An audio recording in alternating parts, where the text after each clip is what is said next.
దేవుడు మీ అవసరతలు తీర్చే ఏటీఎం మెషిన్ కాడు.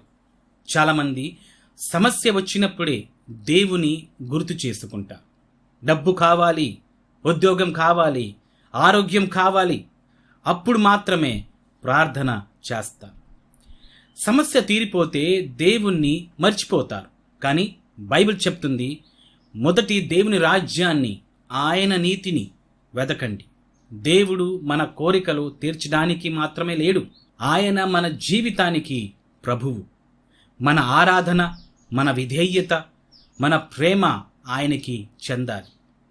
దేవుని చేత నుంచి వరాలు కోరడం తప్పు కాదు, కానీ వరాల కన్నా వరమిచ్చే దేవుణ్ణి ప్రేమించటం మరింత ముఖ్యం.